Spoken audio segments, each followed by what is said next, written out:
With that on the line, we have the boys DMR ready to go. It looks like only 8 teams in this first heat.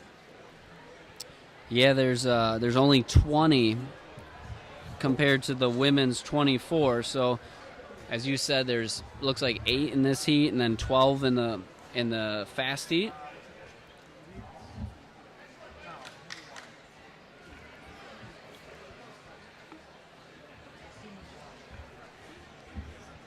In comparison to the women's heat, like the men's don't have anyone. They don't have any team quite close to the state record like the girls did, but they still have some teams that are kind of separating themselves. We'll see them in the second heat, Spirit of Pre. But in this heat, there's a couple, Spirit of Pre brings their second team or a B team. They're in this. You have some Battle Alley team. We've got the Hungry Dog. Oh, Hungry Dogs will probably be in the fast heat. Some other teams in this heat are 915, Breen Track Club, Livonia Track Club, Rocktown, Anya Rock, which is out of Corunna, A2 Track Club, Invictus. Those are our 8 teams in this heat of the men's DMR. Out pretty quick for their 1200, coming through in about 31 for that lead runner there.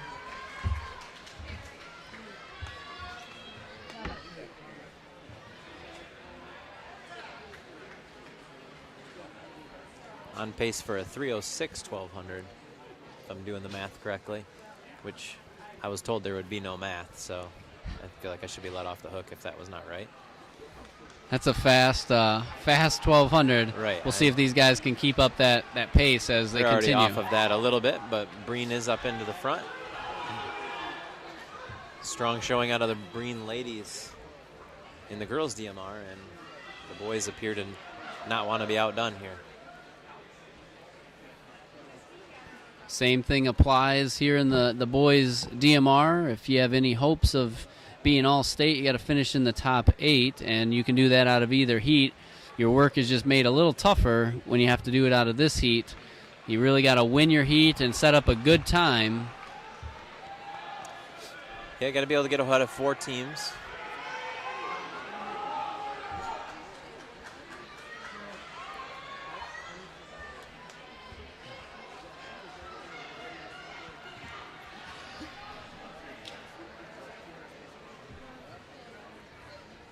Still pretty tight. We do have a new leader here on the back stretch. If we can get a view of their uniforms they're wearing, maybe we can give a shout out to what team's in the lead. We know that Breen has a team or 2 out there in the lead pack. Just a light blue tank top in the lead, no name on it. I see that A2 is in the top 4 there. He really turned it on down that front stretch this last time as he took the lead. He's opened it up pretty good now.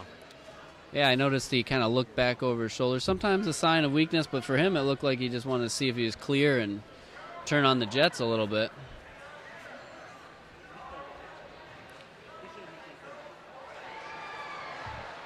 A little wide there around the corner. I wonder if he thought that was his last one, if he was expecting to hand off. Wouldn't be the first time we've seen somebody put a kick in a little bit early. They get caught up in the action of the race. He's hanging pretty tough, but the lead has been cut just a little bit, maybe.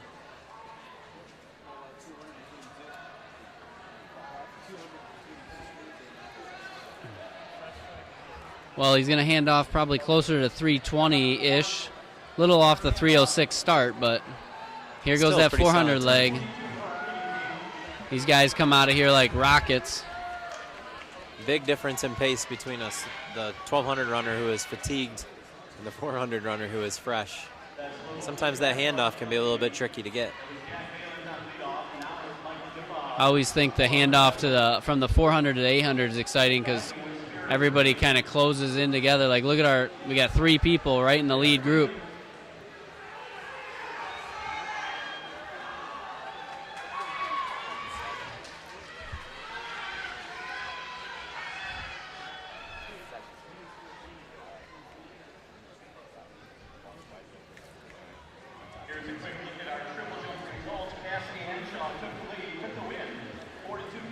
We got 3 teams separated by 2 meters here, handing off at the 800 leg.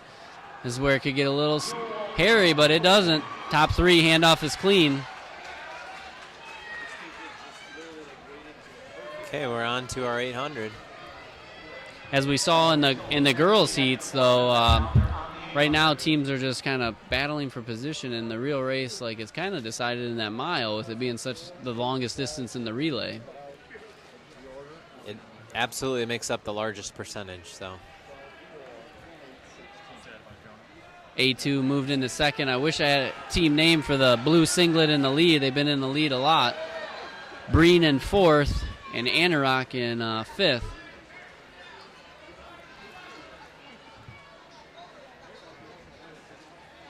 Total distance of the DMR adds up to 4,000 meters. So with 1,600, this leg is almost, not quite running half, but a very large percentage. So you definitely want to have a strong anchor. So if the rest of the team can keep you in it, and you have a really good miler, you got a shot in this one. Absolutely. Yeah, it looks like Spirit of Pre B team is the team that's running in 3rd. We have a new leader, or not a new leader, but the leader, we don't quite have their team name. But in 2nd is A2. And it looks like 4th and 5th kind of closing the gap here with a lap to go. Like, they are kind of bunching up. This is going to be interesting. Might have a 5-team race heading into that mile. Really going to display our milers here.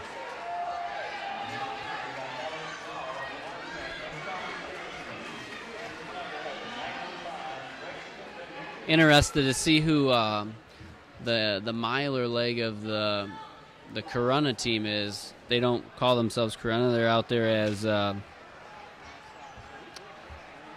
Corunna backwards, Anorak. But will Jacobs be the final leg, like the younger Jacobs brother? Looks like not, so. Finished that 800 leg fairly strong. Our leader there ran about a 32 last 200. You think we'll see these guys running all out, or will we see a tactical mile like Cheserek pulled one a couple meets ago last year? Well, I think if they're thinking about what their ultimate goal is, they are not going to want to run a strategic mile, because not only do they need to win this, as we have a pole vault pole break right in the middle. Young man looks like he's okay though over there on the pole vault pit, just a little shaken up after the pole breaks. Yeah, he does look okay though. He's up, has the pole. He'll, I'm sure, keep that for a good memory. So that lead group, as we come back to the DMR over here, is it seven deep in the lead group now? It is 7 deep, and I didn't get a split on them here this lap, so I'm not sure if how fast that they're going, but definitely their ultimate goal needs to be to beat 5 teams out of the next heat. They don't want to be running strategic. Winning this heat is fun, but it doesn't really get you anything unless you can get ahead of some teams from the other one. Yeah, and we want to, these guys, we don't really know which guy is setting the pace out there or whatever, but some of these teams, maybe they're still, even though they're not going to get in that all-state range, they have a good chance to maybe run a PR, and a lot of teams are out here to do that. Absolutely. What's it, this jersey on this, the new leader?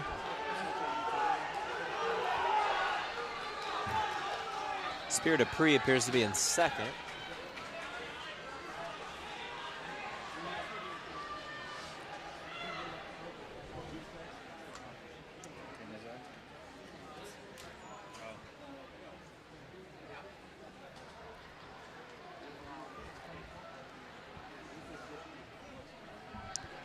Is this our halfway point of the 1600?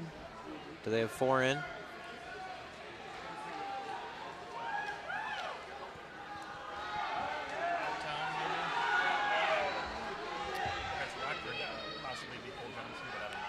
Looks like maybe unofficially we can say Rocktown Track Club is the new leader, and I think that's possibly Cole Johnson of Rockford, who is one of the top cross-country runners in D1.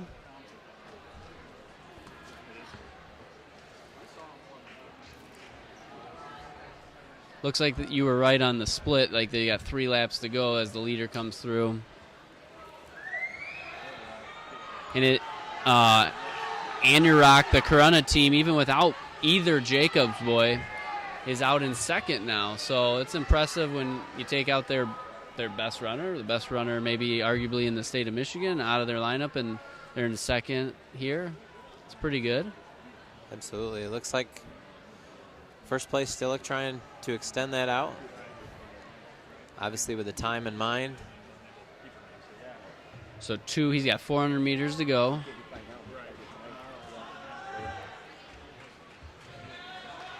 Just to give you an idea how fast the state record is, right now they're at 10:05 with about 300 meters to go. The state record is 10:17. So they'd have to be finishing right about now to get that state record. So he's got, would you say, 300 meters to go roughly? And yeah, he'll be at 200 here pretty quick. Rocktown's qualifying time was 11:10. And he's at 4 minutes right now, so you would think if he puts on a good finish here, be close to that 4:30 mark. So he's gonna run a good time there for Rocktown. They're gonna PR for this season by at least 10 seconds. And he is finishing strong, very strong last lap. I think he might get under 4:30 here. Based on the split that I had, maybe a 4:28 or a 4:29. Out of Cole Johnson, out of Rockford, pretty good time, and they run 10:57. Just like in the girls' heat, that would place them 8th based on seed time. So they've given themselves a chance. Rocktown 10:57. They have given themselves a chance based on what happens, but like Rick mentioned earlier, they sit and they wait kind of anxiously throughout this whole next heat.